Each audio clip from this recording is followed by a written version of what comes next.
સૌથી પહેલાં તો આજે આપણા ઈષ્ટદેવ ભગવાન શ્રી રામચંદ્રજી મહારાજના પ્રાગટ્ય દિવસ છે, એટલે રામનવમીની સૌને હું શુભેચ્છાઓ પાઠવું છું. સૌને મારા જય સિયારામ. આજે મહત્ત્વના બે વિષયો ઉપર ગુજરાતભરની જનતાનું ધ્યાન દોરવાનું છે. ગઈકાલે વિધાનસભામાં મારો એક તારાંકિત પ્રશ્ન હતો. પ્રશ્ન ક્રમાંક 68થી મેં એક પ્રશ્ન પૂછ્યો હતો અને ગૃહમંત્રીએ મને લેખિતમાં જવાબ આપ્યો. જોકે એની વિધાનસભામાં ઊંડાણપૂર્વક ચર્ચા ઊભા થઈને જે કરવાની હોય એ નથી થઈ શકી સમયના અભાવે, પરંતુ જવાબ જે આવ્યો એ ચોંકાવનારો છે. મેં એવું પૂછ્યું હતું કે અમદાવાદ અને સુરત જિલ્લામાં આખામાં કેટલા લોકોએ સ્વરક્ષણ હથિયારનું લાયસન્સ લીધું છે પોતાના માટે. સિક્યુરિટી ગાર્ડ કે પાક રક્ષણ કે અન્ય કોઈ લાયસન્સની વાત નથી કરી. માત્ર માણસ પોતે કમરે લટકાવવાની રિવોલ્વરના લાયસન્સો કેટલા લોકોએ લીધા છે. અને મને સરકારે આશ્ચર્યજનક આંકડો આપ્યો કે અંદાજે સુરતની અંદર 2900 લોકો અને અમદાવાદમાં 5100 લોકો, એમ કુલ મળીને લગભગ 8000 લોકો પાસે હાલમાં રિવોલ્વરના લાયસન્સ છે. અને 1000 અંદાજે 1000 કરતાં પણ વધુ લોકોએ નવા હથિયારો મેળવવાની અરજી આપી છે. અને આ જે કાંઈ 8000 લોકો પાસે હથિયારો છે એ 8000 લોકોએ સરકારને એવી અરજી આપી હોય કે મારા જીવને જોખમ છે, મારા મિલકતને જોખમ છે, મારા ઉપર ભય છે, માટે મને બંદૂક આપો. સરકારે એને મંજૂરી આપી તો જ એની પાસે હથિયાર આવ્યું. આ આંકડો ખાલી સુરત અને અમદાવાદ બે જિલ્લાનો છે. રાજકોટ, મોરબી, ભાવનગર, જામનગર એનો આંકડો તો હજુ બાદ. આ આંકડો એવું બતાવે છે કે ગુજરાતના જે કોઈ પણ સુખી સંપન્ન લોકો છે એમને ગુજરાતની પોલીસ ઉપર કોઈ ભરોસો નથી, કાયદો વ્યવસ્થા ઉપર ભરોસો નથી, સરકાર ઉપર કોઈ ભરોસો નથી. એમને પોતાના કમરે રહેલી રિવોલ્વર ઉપર જ ભરોસો છે. કેમ કે જો એમના ઉપર ગુંડાઓ, લુખ્ખાઓ, લફંગાઓ, બદમાશો કોઈ હુમલો કરશે તો પોલીસ કે સરકાર એમને નહીં બચાવે. એમને એટલે જ પોતે રિવોલ્વર રાખીને ફરે છે કે મારું રક્ષણ હું પોતે કરીશ, મને કોઈના પર ભરોસો નથી. અને જો સરકાર પણ એવું માનતી હોત કે લોકોની સુરક્ષાની જવાબદારી સરકારની છે, તમારે પોતે ચિંતા નથી કરવાની, તો સરકાર આ રિવોલ્વરના લાયસન્સ આપવાના બદલે વટથી એમ કહેત કે કોઈ જરૂર નથી લાયસન્સની, જાઓ બિંદાસ ફરો રાજકોટની, અમદાવાદની, સુરતની બજારમાં, કંઈ થાય તો અમારા ઇન્સ્પેક્ટરો બેઠા છે. પણ સરકારે બાંહેધરી આપવાના બદલે લાયસન્સ આપી દીધું કે તમે તમારું કરો પોતે. આ તો 8000 લોકો છે અને આ તો બે જિલ્લાના છે. મારું એવું માનવું છે કે ગુજરાતમાં લગભગ 1 લાખ લોકો અંદાજે રિવોલ્વરના લાયસન્સ લઈને ફરતા છે. મારો આવો અંદાજ છે, કદાચ આંકડો વધુ હોય અથવા ઓછો પણ હોય. પણ ગુજરાતમાં ગન કલ્ચર જેવું યુપી બિહારમાં ગન કલ્ચર છે કે દરેક માણસ કટ્ટા લઈને રખડે છે અને ગમે ત્યારે ભડાકા કરે. આ પરિસ્થિતિનું નિર્માણ કેમ થયું કે લોકોએ લાયસન્સો લઈને, હથિયારો લઈને ફરવું પડે છે? આટલી મોટી પોલીસ શેના માટે છે? તો આજે હું એ તમને બતાવવા આવ્યો છું કે પોલીસ લોકોના રક્ષણ માટે નથી, પોલીસ લોકોને સુરક્ષા આપવા માટે નથી. પોલીસનો આખા ગુજરાતમાં ઉપયોગ માત્ર અને માત્ર આમ આદમી પાર્ટીના નેતાઓને પકડવા, ધમકાવવા, ડરાવવા, જેલમાં પૂરવા, એમને જેલમાં પૂર્યા પછી પણ તકલીફો આપવા માટે આખા ગુજરાતમાં પોલીસનો ઉપયોગ થઈ રહ્યો છે. જનતાને ભગવાન ભરોસે છોડી દેવામાં આવી છે. જનતાનું જે થવું એ થાય, બુટલેગરો જે કરવું હોય તે કરે, ડ્રગ્સનું જે થવું એ થાય. પોલીસ આખા ગુજરાતમાં માત્ર એક જ કામ કે આમ આદમી પાર્ટીનો કાર્યકર નેતા હોય તો એને પકડીને જેલમાં પૂરો. ગઈ તારીખ 13મી માર્ચના રોજ સાબરકાંઠામાં અમારા આમ આદમી પાર્ટીના કાર્યકર્તાઓને ઘરે જઈને 3 કલાક સુધી સાબરકાંઠા પોલીસે ધમકી મારી, એના મોબાઈલ ચેક કર્યા, લેપટોપમાંથી ડેટા કાઢ્યો કે તમારા આમ આદમી પાર્ટીના ઉમેદવારો કોણ કોણ છે, સ્થાનિક સ્વરાજની ચૂંટણીમાં એનો ડેટા આપો. 13મી માર્ચે ધરમપુર પોલીસ દ્વારા પણ ધરમપુરની અંદર અમારા આમ આદમી પાર્ટીના જે હોદ્દેદારો છે એમના ઘરે જઈ એમના લેપટોપ, મોબાઈલ ચેક કર્યા અને કીધું કે તમારા ઉમેદવારોનો ડેટા અમને આપી દો, નહીંતર તમને અમે આમ તેમ કરી નાખીશું. 13મી માર્ચે વાંસદાની અંદર અને અમદાવાદમાં પણ અમદાવાદ પોલીસ ને વાંસદા પોલીસ દ્વારા અમારા કાર્યકર્તાઓને ધમકી મારવામાં આવી ઘરે જઈને, અને ત્યારબાદ પોલીસ સ્ટેશને લઈ જઈ 4 કલાક બેસાડી રાખવામાં આવ્યા અને કીધું કે આમ આદમી પાર્ટીનો બધો ડેટા અમને આપી દો. 14મી માર્ચે પાલનપુરની અંદર અમારા આમ આદમી પાર્ટીના જે હોદ્દેદારો છે એમના ઘરે જઈ પોલીસે એમનો પણ મોબાઈલ લઈ લીધો, ડેટા ચેક કર્યા અને તમારા ઉમેદવારોની યાદી અમને આપી દો. અને તમને અમે જેમ કહીએ એમ કરો, નહીંતર અમે તમને ખોટા કેસમાં ફિટ કરી દઈશું, એવી ધમકી મારી.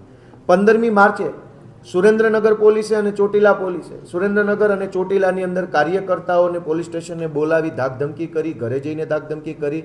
એમની પાસેથી પણ વિધાનસભા અને જે ડેટા છે કાર્યકર્તાઓનો, ઉમેદવારોનો ડેટા દાબ દબાણથી માંગવાની કોશિશ કરી.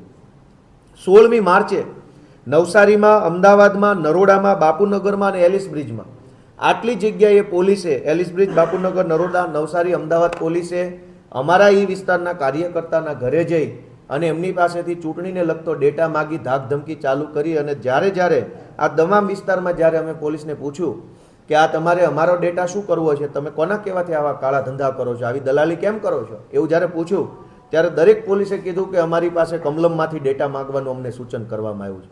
આખા ગુજરાતની પોલીસનો ઉપયોગ માત્ર આમ આદમી પાર્ટીના નેતાઓની પાછળ થઈ રહ્યો છે. પબ્લિક રામ ભરોસે છે, પબ્લિક ભગવાન ભરોસે છે, એટલે પબ્લિક હથિયારોના લાયસન્સ કઢાવવા લાગી છે. આ પરિસ્થિતિ ગુજરાતની થઈ છે. 17 તારીખે મોડાસા પોલીસે અને 24 તારીખને રાત્રે 2 વાગે અમદાવાદની અંદર અમારા આગેવાન અમજદભાઈ છે, એમના ઘરે એસઓજી પોલીસ, મહિલા પોલીસ બધા ઘરમાં ઘૂસી ગયા અને સવાર સુધી ગાળીગલોચ કરીને એમની પાસેથી ડેટા કઢાવવાની કોશિશ કરી. આમ છેલ્લા 15 દિવસથી જોવો તો ગુજરાતના લગભગ જિલ્લા તાલુકાઓમાં એક સરખા પ્રકારે પોલીસે અમારા કાર્યકર્તાઓને પકડી, હેરાન કરી, ગાળીગલોચ કરી, ધાકધમકી કરી, ખોટી એફઆઈઆર કરી. આમ આદમી પાર્ટીના ઉમેદવારો કોણ છે સ્થાનિક સ્વરાજમાં, કોર્પોરેશનમાં, નગરપાલિકામાં, એનો ડેટા કઢાવવાની કોશિશ કરી અને કમલમ સુધી આ ડેટા પહોંચાડવા માટે દલાલો બની, ગુલામો બનીને કામ કર્યું છે. ગઈકાલે સુરેન્દ્રનગરના અમારા કોળી સમાજના આગેવાન અતુલભાઈ વેગડ વર્ષોથી ત્યાં કામ કરે છે, સમાજ સાથે સંકળાયેલા છે, પાર્ટી સાથે જોડાયેલા છે. એમને પોલીસે બોલાવી અને સુરેન્દ્રનગરના એસપીએ એની ચેમ્બરમાં બોલાવીને 2 લાફા મારી લીધા અને કીધું કે જા તારી જ્ઞાતિને જઈને કહી દે છે, બહુ વાયડી ના થશો તો ટાંટિયા ભાંગી જશે. આવું સુરેન્દ્રનગરના એસપીએ અમારા કોળી સમાજના આગેવાન અતુલ વેગડને કીધું ગઈકાલે. એની સાથે સાથે અમારા લોહાણા સમાજના આગેવાન કમલેશભાઈ કોટેચા પણ ત્યાં કામ કરે છે. ગઈકાલે સુરેન્દ્રનગરના એસપીએ એને પોતે ધમકી મારી ચેમ્બરમાં બોલાવીને અને એણે એમ કીધું કે અમને ભાજપનો સપોર્ટ છે, તું બહુ ભાજપની વિરુદ્ધમાં વધારે પડતું બોલીશ તો તારો સુરેન્દ્રનગરની બજારમાં વરઘોડો કાઢવામાં આવશે, એટલે તું તારી મર્યાદામાં રહેજે.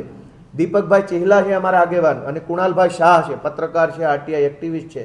આ બધાને સુરેન્દ્રનગરના એસપીએ બોલાવી, ચેમ્બરમાં બોલાવી ધાકધમકી કરી, પોતે માર મારી, બીજા પોલીસવાળા પાસે માર મરાવીને એવી ધમકી આપી કે તમે આમ આદમી પાર્ટીનો ઝંડો લઈને નીકળ્યા છો એ બંધ કરી દેજો. કેમ કે આ અતુલભાઈ, અમારા કમલેશભાઈ, દીપકભાઈ, આ બધાને હમણાં જ આમ આદમી પાર્ટી દ્વારા સુરેન્દ્રનગર મહાનગરપાલિકાના ઉમેદવાર જાહેર કરવામાં આવ્યા છે. અને એમને પોલીસ એવું ધમકાવે છે કે તમે આમ આદમી પાર્ટી છોડી દો અને આમ આદમી પાર્ટીનું કામ કરવાનું બંધ કરી દો, નહીતર તમારા ઉપર ખોટી એફઆઈઆરો કરી અમે તમને જેલમાં પૂરી દઈશું. દોસ્તો, મારે જણાવવું છે કે પોલીસનો આ ધંધો છે. આ કામ કરવા માટે પોલીસના યુનિફોર્મ પહેરીને ફરીએ છીએ. આપણે શપથ લીધી હતી તો આવા ધંધા કરવાની શપથ લીધી હતી. આખા ગુજરાતની પોલીસ અત્યારે જનતાને રામ ભરોસે મૂકી, જનતાને ગુંડાઓના હવાલે કરી દઈ, જનતાને બુટલેગર, માફિયા, તોડબાજોના હવાલે છોડી દઈ, માત્ર ને માત્ર એસપી, આઈજી લેવલના, ડીવાયએસપી લેવલના અનેક અધિકારીઓ માત્ર ને માત્ર રોજ જાગીને આમ આદમી પાર્ટીના કાર્યકર્તાઓની પાછળ પડ્યા છે. મેં તમને ડેટા આપ્યો અને જનતા હથિયાર લાયસન્સો લઈ રહી છે. આ પરિસ્થિતિની અંદર ગુજરાતભરની જનતાને મારી એક જ વિનંતી છે કે આમ આદમી પાર્ટી આંદોલનમાંથી નીકળેલી પાર્ટી છે. અમે લડાયક માણસો છીએ. કોઈ એસપી આઈજીને દમદાટીથી બી જવાવાળા અમે નથી. અને જે એસપી આઈજી ભાજપની દલાલી કરે છે એને જોઈ લઈશું, શુદ્ધ ગુજરાતીમાં જોઈ લઈશું. એ કોઈ ટેન્શન નથી. સમય બદલાશે ત્યારે મોઢા હંતાડતા નહીં આવડે જે લોકો આજે ભાજપની દલાલી કરે છે એમને. પણ સવાલ એ છે કે જો પોલીસ ભાજપની દલાલ બનીને કામ કરે અને જનતાને ગુંડાઓના હવાલે સોંપી દેવામાં આવે, ગમે ત્યારે ખૂન થઈ જાય, ગમે ત્યારે રાજકોટમાં એક વેપારીની હમણાં હત્યા કરી નાખી થોડાક દિવસ પહેલા, ખુલ્લેઆમ છરીઓ મારી દેવામાં આવે છે, તો પોલીસ કંઈ નહીં કરે. અને આ પરિસ્થિતિમાં જનતા હવે પોતે હથિયારોના લાયસન્સ લેવા લાગી છે. એનો ડેટા મને ખુદ ગૃહમંત્રીએ આપ્યો છે. ત્યારે એક જ વિનંતી છે કે આ સ્થાનિક સ્વરાજની ચૂંટણી ભાજપ એક યુદ્ધની જેમ લડવા જઈ રહી છે, ત્યારે અમે પણ આ યુદ્ધ માટે તૈયાર છીએ. જનતાને વિનંતી છે કે આ યુદ્ધની અંદર સત્ય, ન્યાય, નીતિનો સાથ આપે, ઝાડુનો સાથ આપે, આમ આદમી પાર્ટીનો સાથ આપે.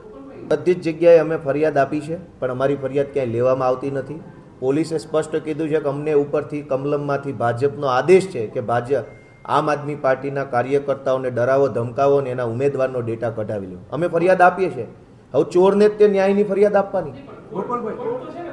બિલકુલ કોર્ટે છે, એ ચાલુ છે પ્રોસેસ, એ કરશું.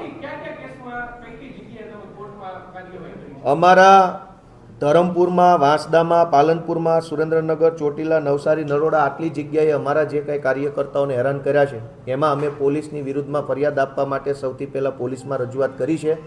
આગળના દિવસોમાં જો પોલીસ સ્ટેશનેથી વ્યાજબી જવાબ લેખિતમાં નહીં મળે તો અમે એના માટે કોર્ટમાં પણ જવાના, કેમ કે આ બધી જ ઘટના હજુ હમણાં જ બનેલી છે, ચાલુ જ છે. તમે હમણાં કીધું કે ગૃહમંત્રીએ મને ડેટા આપ્યો, એ ડેટા શેર કરો ને. બિલકુલ, મેં વોટ્સએપમાં નાખ્યા છે, બધાના વોટ્સએપમાં મળી જશે. કેટલા લાયસન્સ ઇસ્યુ થયા છે? અંદાજે 8,000 કરતાં વધુ લાયસન્સ 2 જિલ્લામાં છે અને 500 કરતાં પણ નવા લાયસન્સોની અરજીઓ થઈ છે, અને એ તો ખાલી 2 જિલ્લાનો આંકડો છે.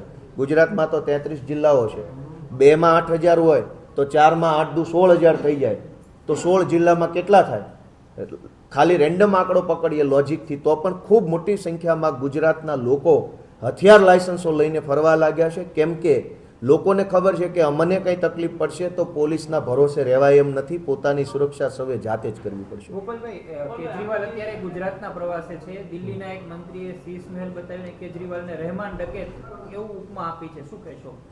આપણે સત્તામાં બેઠા છીએ તો આપણને જનતાએ કામ કરવા માટે મૂક્યા છે, ગાળી ગલોચ કરવા માટે નહીં. ભાજપના નેતાઓને વિનંતી છે, માંડ માંડ સત્તામાં આવ્યા છો તો 4 સારા કામ કરો તો બીજી વાર આવશો, નહીંતર પાછા ફેંકાઈ જશો.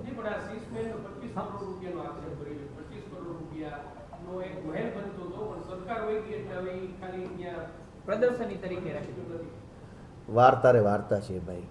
અહીંયા ભાજપના કોર્પોરેટરોએ 100 કરોડનું કરી નાખ્યું છે અને તમે મુખ્યમંત્રી ઉપર 25 કરોડના આરોપ લગાવતા શરમ નહીં આવતી? અહીં ભાજપમાં જે રાડાના મકાનો છે, જે સરકારી મકાનો, એમાં ભાજપના કોર્પોરેટરોએ કેટલા કરોડનું કરી નાખ્યું રાજકોટમાં જ.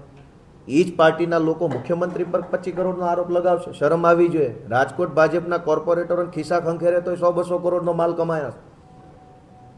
ખાલી કોર્પોરેટર લેવલના માણસો 100-200 કરોડની કાળી કમાણી કરી લેતા હોય, મુખ્યમંત્રી પર 25 કરોડનો આરોપ લગાવતા હોય તો એનો મતલબ સમજી લો કે અરવિંદ કેજરીવાલ દેશના સૌથી કટ્ટર ઈમાનદાર વ્યક્તિ છે, હતા ને રહેશે. ને તો હવે તો કોર્ટમાંથી જજમેન્ટ આવેલું છે, કોર્ટે કહી દીધું કે નિર્દોષ માણસ છે, પછી ક્યાં કોઈ આરોપની વાત રહી? એમની રહેમાન ડકેત આ શબ્દ પ્રયોજવો, હવે જેણે પ્રયોજ્યો એ ભાઈ એના પોતાના પરિવારમાં જે રીતની એને પાલન પોષણ થયું હોય એ પ્રકારના શબ્દો વાપરે.